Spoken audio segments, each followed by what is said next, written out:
एक परिनालिका की लंबाई 20 सेंटीमीटर तथा त्रिज्या 1 सेंटीमीटर है। इसमें तार के 5000 फेरे हैं।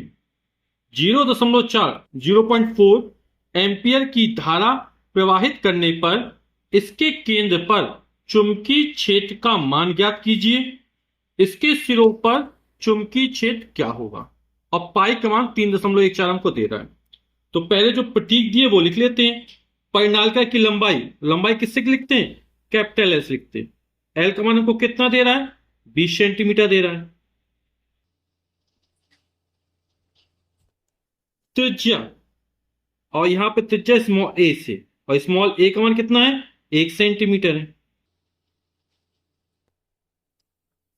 इसमें तार के 5000 फेरे हैं। जो फेरों की संख्या कैपिटल एन का मान जो हमको दिया जा रहा है वो कितने हैं? 5000 फेरे हैं। 5000। 0.4 एम्पियर की धारा प्रवाहित धारा स्मॉल आई से, और आई का मान कितना है? 0.4 एम्पियर है।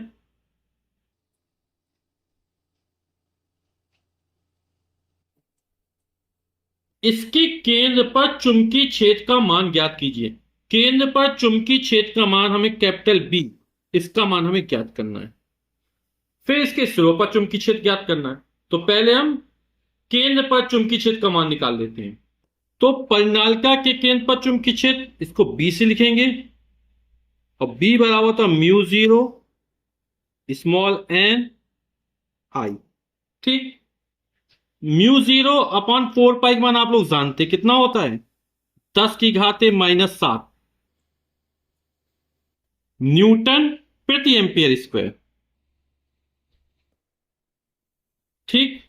तो इससे म्यू जीरो को मान निकल आएगा अपन को। अब ये न्यूटन प्रति एम्पियर स्क्वायर में है ना, तो यहां पर जो सेंटीमीटर में दिया इसको हम किस में चेंज कर लेते हैं? मीटर में चेंज कर लेते हैं, क्योंकि न्यूटन एमकेएस पद्धति में आएगा, है ना। और सेंटीमीटर को मीटर में बदलते हैं तो 10⁻⁻2 का गुणा कर देते हैं, तो ये इतने मीटर हो जाएगा। इसी तरह 1 सेंटीमीटर बदल लेते हैं तो 1 × 10⁻⁻2। 10⁻⁻2 का गुणा करने का मतलब होता है 100 का भाग करना। ठीक है। तो म्यू जीरो, और स्मॉल एन क्या है? प्रति एकांक लंबाई में फेरों की संख्या, है ना। एकांक लंबाई में फेरों की संख्या, तो स्मॉल एन कुल फेरों की संख्या में लंबाई का भाग कर दो तो प्रति एकांक लंबाई में फेरों की संख्या निकल आएगी, स्मॉल आई। अब सबके मान रख देते हैं। म्यू जीरो का मान 4 पाई गुणे 10⁻⁻7, तो 4, और पाई का मान होता है 3.14 गुणे 10⁻⁻7। कैपिटल एन, इसका मान है 5000 फेरे हैं, तो 5000 बटे कैपिटल एल का मान कितना है? 20 गुणे 10⁻⁻2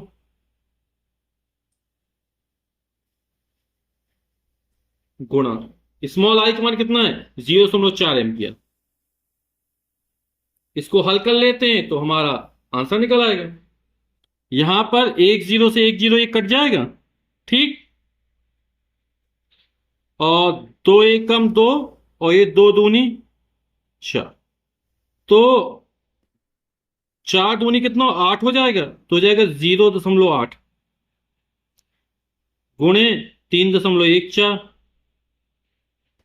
गुणे 10⁻⁻2 पर जाए प्लस हो जाएगा, तो -7 में +2 जोड़ेंगे तो माइनस का 5 बचेगा, गुणा 500। 500 को 8 में गुणा करें तो 5×8 = 40। 2 जीरो और बढ़ा देंगे, यहां एक स्थान पर दशमलव लगा देंगे, गुणा 3.14 गुणा 10⁻⁻5। ये -5 कैसे है समझ गया ना?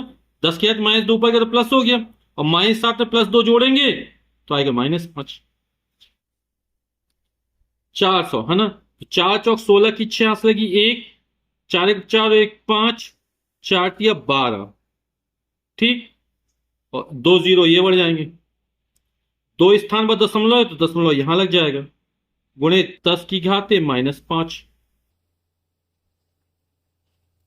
तो यह 1 2 5 6.0 गुणे 10⁻⁻5। दशमलव यहां स्थित माना, एक स्थान किसका है, दो स्थान किसका है ना, किताब के अनुसार क्वेश्चन, नहीं तो यहां तक भी खिसका सकते हैं। तो यहाँ एक दो स्थान खिसकाएंगे तो क्या कर देंगे, इसमें दो जोड़ देंगे तो हो जाएगा 12.56 गुणे 10⁻³ ठीक है। दो स्थान किसका है तो -5 में प्लस का 2 जोड़ दिया, तीन स्थान किसका आएंगे तो +3 जोड़ देंगे, तब होगा 1.256। तो ये बी का मान निकाला है। और मात्रक क्या होता है, न्यूटन प्रति एम्पियर प्रति मीटर, या वेबर प्रति मीटर स्क्वायर, या टेस्ला।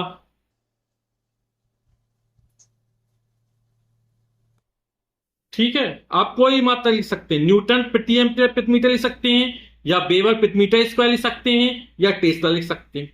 ठीक, फिर कह रहा इसके सिरों पर चुंबकीय क्षेत्र क्या होगा, तो हमें परिनालिका के सिरों पर चुंबकीय क्षेत्र निकालना है। ठीक, परिनालिका के सिरों पर चुंबकीय क्षेत्र निकालना, परिनालिका के केंद्र पर चुंबकीय क्षेत्र कितना निकला था, B बराबर μ0 N I। ये क्या था, परिनालिका के केंद्र पर चुंबकीय क्षेत्र, और जो सिरों पर चुंबकीय क्षेत्र होता है जस्ट इसका आधा होता है, 1/2। तो 1/2 और μ0 Ni का मान हमने अभी हल निकाला, कितना निकाला, 12.56 गुणे 10⁻³ ठीक। तो इसमें 2 का भाग का 2 छक्का 12, 2 दूनी 4, 1 बचा, 2 अट्ठे 16 गुणे 10⁻³ है ना, और मात्रा न्यूटन प्रति एम्पियर प्रति मीटर।